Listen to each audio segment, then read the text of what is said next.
અલી બરફ ખાવા ગયા ને એમાં બોલ અડધો કલાકની પત્તર ઠોકાઈ ગઈ યાર બોલ. ત્યારે શું યાર, મને તો એટલો કાળ ચડ્યો ને બોલ. આપણે નાના હતા ને તો 4-5 કલર આવે, ઓરેન્જ હોય ને ખસ હોય ને ચોકલેટ ને ગુલાબ, અને પૈસાવાળા હોય મા બાપ તો ઉપર વેનીલાનો આઈસ્ક્રીમ મુકાવાના, આપણે બરફ મજાથી ખાઈને આવીએ. અને યાર નવરીની એટલી બધી મગજની પત્તર ફાડીને તું જોવે તો. અને અમારા આ હરક પદુડો ત્યાર શું મારો ધણી ગયો એટલે કે સર પ્લીઝ 5 મિનિટ આપશો તમારી, તો ઊભો રહી ગયો. જાણે વિજ્ઞાન આખું એના ખંગોળી કાઢવાનું હોય ને એમ. પેલી પાછી કે સર આમાં અમે કોઈ પણ આર્ટિફિશિયલ કલર્સ નથી નાખતા, અને જે પણ સિરપ છે બધી ગોળ. મેં ચૂપ થા ભાઈ, તને જે કીધું ને બનાવીને હાલ દે, અમારે નહીં સાંભળવું તારો ધંધો. મેં અમારે કંઈ તાર બાજુમાં લારી નથી નાખવી, આટલી બધી લપ ના લઈએ કીધું. અને બાપને બાવડું જાલીને બેહાડી દીધું. મેં ચૂપ અહીંયા બેહી રહો, હું લઈ આવીશ બરફ બનશે એટલે.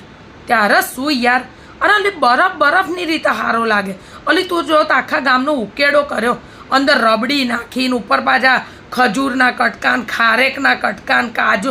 એટલે આને બરફ કહેવાય, આને વાયડાઈ કહેવાય, વાયડાઈ. બધી જૂની વસ્તુઓની છે ને માં પૈણી નાખી છે આ લોકોએ, હાથ છે. ત્યારે શું પછી નીકળતી વખતે એને ખબર પડી ગઈ ને કે મારો ધણી ઘેલો છે, એટલે કે સર તમને વાંધો ના હોય તો તમે અમારી સાથે એક વિડીયો બનાવશો તમારો એક્સપિરિયન્સ શેર કરવા. લો એટલે આને જ જાણે યશરાજની પિક્ચર મળી હોય ને એમ મને કે જવું વિડીયો બનાવવા.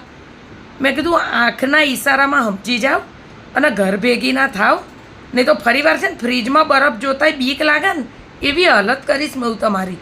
શું હશે જ અલી, અલી કંટાળો આવી જાય મને તો. આવા બધા નખરા ઉપાડા મને તો ગમ જ નહીં. ત્યારે શું બરફ, હવે તો જિંદગીમાં આવો ગંધા તો બરફ ખાવા ના જાઉં.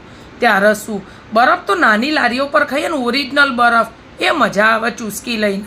ત્યારે શું આને બરફ કહેવાય. આખી ડીશ ભરીને ઉકેડો ભેગો કર્યો તો આખા ગામનો. ત્યારે શું, અને તું જતી નહીં લી ત્યાં ગાવા, અહીં 4 રસ્તે જ ઊભી રહે દોઢી.